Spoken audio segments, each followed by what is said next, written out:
A seguir, IIGD Irajá. Bom, primeiramente, nós estamos na tentação que Jesus sofreu no deserto, que na verdade são tentações, e Jesus não sofreu apenas aquelas tentações, mas antes nós vamos a uma abertura, que é assim, um despertamento. Nós vamos em Provérbios, no capítulo 4, um despertamento. São pouquinhas palavras, são palavras de Deus, atenção. São 3 versículos aqui. Você lê comigo? Do 20 ao 22. O 20, 21 e 22. Um instante. Então, Provérbios, capítulo 4, versículo 20. Vamos juntos? Filho meu, atenta para as minhas palavras, as minhas razões inclina o teu ouvido. Não as deixes apartar-se dos teus olhos, guarda-as no meio do teu coração, porque são vida para os que as acham e saúde para o seu corpo. Olha que coisa tremenda, gente. Irmãos, meu Deus, quantas pessoas estão desesperadas pela saúde. Olha, na verdade, irmãos, muita gente só dá valor à saúde depois que a perde.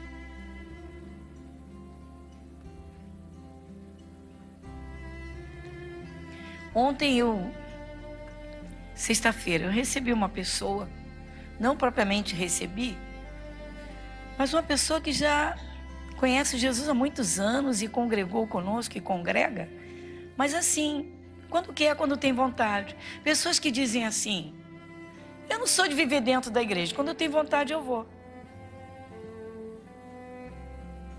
O que o ser humano pode fazer sem Jesus?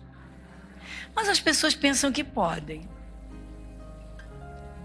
E aí o desespero tomou conta porque veio com um câncer.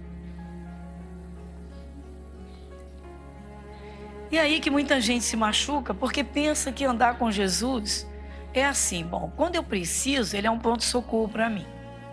Eu estou bem, então eu vou viver minha vida. Porque pessoas que não abrem o coração, irmão, se a palavra é a mesma para mim, para você, para a pessoa mais consagrada da face da terra ou para o recém-chegado, a Bíblia Sagrada é a palavra de Deus. Aí você precisa, numa situação dessa, dar um colo, mas se você não ensina e não repreende, os erros vão continuar e o diabo vai destruir. Gente, a realidade, Deus colocou 2 caminhos diante do ser humano, o da vida e o da morte. Qual é o caminho da vida? Jesus. Quem é Jesus? A palavra. Então é preciso escolher. Se eu escolho Jesus, a palavra, então é a palavra de Deus que vai dirigir toda a minha vida, que vai guiar toda a minha vida, em todos os sentidos, aspectos, em todos os tempos, em todos os momentos, em quaisquer situações. Alguma coisa inusitada, a pergunta é: o que Jesus faria numa situação como essa? É aí que entra. Então muita gente está se perdendo dentro das igrejas, irmãos. Dentro das igrejas. E há um tempo atrás eu alertei e disse: olha só, você gosta de novidades, de andar de igreja em igreja e não se firma em nenhum. Isso não vai te trazer bom resultado, porque essa mistura de comida não vai fazer bem. A palavra diz para ficar numa mesma casa, recebendo aquela comida. Agora você tem de ir à Bíblia e conferir: isso que eu estou vendo está na Bíblia? Está. Então respeite, então obedeça, então faça, então receba. Porque as pessoas são tão difíceis para ouvir, irmãos. Por que as pessoas são tão difíceis? Algumas são e dizem que escutam. Por que o eu toma conta dessa forma? Porque a pessoa que aceita Jesus, ela não abre o coração 100%. Por que não se põe diante de Deus para dizer: Senhor, agora é com o Senhor? Por que a pessoa não faz isso? Você vê que Deus está falando com filhos. Jesus manda pregar o evangelho a todo mundo. Mas Provérbios está falando com filhos. Quem já aceitou Jesus. Quem já se tornou filho de Deus. Ah, mas todo mundo é filho de Deus. Esse conhecimento empírico vai levar muita gente para o inferno, irmãos. Porque muitos cristãos seguem o que a massa fala. Você foi tirado do meio da massa humana. Você foi separado para Deus. Nós fomos separados. Pastora, mas o mundo inteiro não é de Deus? Sim, Deus criou todo o ser humano. Mas nem todos escutam a palavra de Deus. Enquanto não escutarem a palavra de Deus para serem guiados pelo Espírito de Deus, o diabo vai ter acesso. Satanás só não tem acesso a Jesus. Quando alguém aceita Jesus e começa a praticar a palavra de Deus, ela vai tomando uma nova forma. Era uma lâmpada apagada que está sendo iluminada. E essa luz precisa crescer. É diferente das lâmpadas que a gente compra. Que a gente compra uma lâmpada perfeita, depois de um tempo, não é? Ela apaga. Por quê? Acabou. O prazo venceu. O nosso prazo nunca vai vencer se nós nos mantivermos ligados a Jesus. É o contrário. A nossa lâmpada cada vez será mais intensificada. O Espírito Santo diz também em Provérbios, também está aqui no 4, no versículo 18, diz que o justo é como a luz da aurora. Quer ver? Olha só. Versículo 18. Provérbios 4, 18. Mas a vereda dos justos é como a luz da aurora. Ou seja, peraí, deixa eu traduzir. Mas o caminho do justo é como a luz do amanhecer, que vai brilhando mais e mais, até ser dia. Uma coisa é o dia que você encontrou Jesus, outra coisa é um ano depois. A pessoa tem 365 dias para aprender de Jesus, mas não aprende. Não vem ao culto, não abre a Bíblia, lê a seu bel prazer e entende a seu bel prazer, continua cheio dos seus conceitos, porque eu não penso assim, porque eu não sinto assim, e se perde. Quando alguém aceita Jesus, se torna uma nova criatura. Nova, tudo novo. Pastor, a minha vida está do mesmo jeito. A primeira coisa que se faz nova num ser humano é o coração. O coração é o Espírito. E é lá dentro que o Espírito de Deus vai falar. É lá dentro que as coisas de Deus vão começar a acontecer, para que depois elas aconteçam aqui fora. E pode ser rápido, vai depender do entendimento.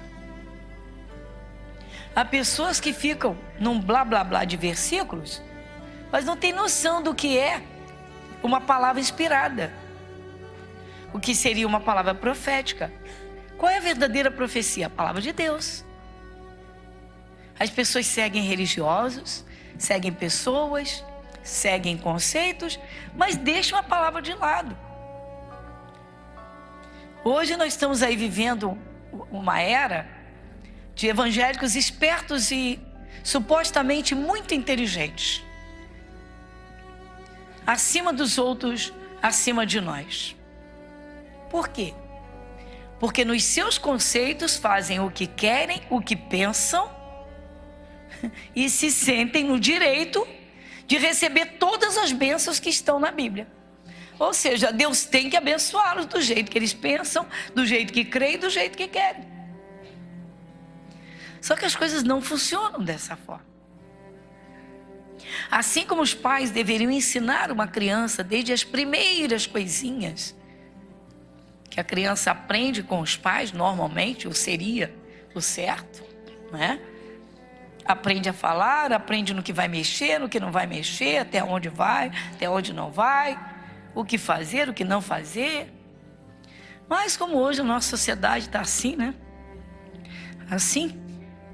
Então, vai levando e que aguente, não é? Aí nós estamos vivendo uma geração, no meio de uma geração, de uma juventude, adolescência, que foi entregue a si mesma. E então, educada, né? Educadas, aspas aqui, né? Pela TV, pela internet, pelos amigos. E daí o caos da nossa sociedade. Não tem valores, não tem base doméstica, infelizmente. Muitos até crescem num conhecimento cultural, acadêmico, científico, mas moralmente, misericórdia. Conceito de respeito, então, misericórdia, enfim. Então, irmãos, o Espírito Santo está falando com os filhos. Filho meu, Deus está dizendo, você é meu filho, propriedade minha, eu te comprei, você é meu filho. A Bíblia diz que quem aceita Jesus se torna filho. Mas todo mundo é filho de Deus. Esse é o conceito do mundão, não pode ser o seu. A Bíblia diz no Evangelho de João, no capítulo 1, versículo 12, não mexa na sua Bíblia, você não sabe, anote, se você é visitante. Aí diz que quem aceita Jesus, mas a todos quantos o receberam, deu-lhes o poder de serem feitos filhos de Deus. Então, no momento em que uma pessoa aceita Jesus, ela recebe esse direito de ser filho ou filha de Deus. Ora, os filhos precisam ser ensinados pelos pais. Aí, num exemplo figurado, é assim: a palavra de Deus é Jesus. Então, vamos dizer que é o pai. A igreja é a mãe. Quando uma pessoa vem e começa a ouvir a palavra, e ela vai entendendo, ela está sendo gerada, até que ela compreenda bem e diga, agora eu entendi. Pronto, nasceu. Então nasce da palavra e do Espírito de Deus. O Espírito Santo ensina. Agora a pessoa não aparece, anda de lugar em lugar, abre a Bíblia e lê o que quer e como quer, e ainda interpreta a sua própria vontade, vive de modo todo errado, fora da palavra, e quer desfrutar de cada bênção que a Bíblia garante. Porque a Bíblia de Eufórico é muito engraçada, ela é toda marcadinha só nas bênçãos. Onde tem bênção está marcadinha, onde tem mandamento, quase que a página cola, está nova.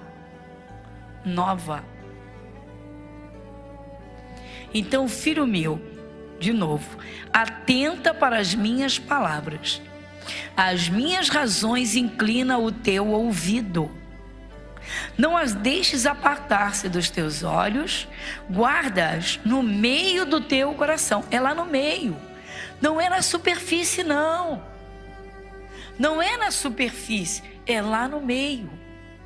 Como é que eu faço isso? Deseje conhecer Deus. Tire um tempinho, de preferência todo dia. Procure um cantinho e vá ler a Bíblia.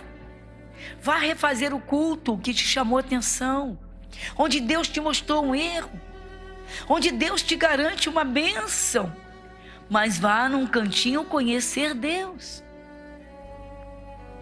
E aí, o resultado disso, versículo 22, porque são vida para os que as acham e saúde para o seu corpo.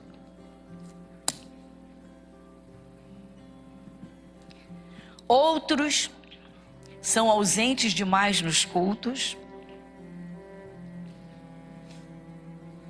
se leem a Bíblia, se não leem, não se sabe, erram, e aí dizem assim, eu não tenho tempo.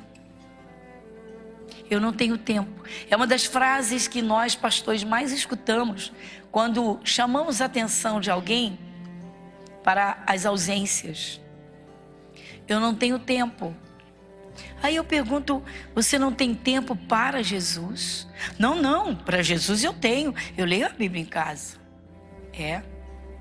Lê o que quer e o que tem vontade. Eu duvido que vá ler uma repreensão de Deus.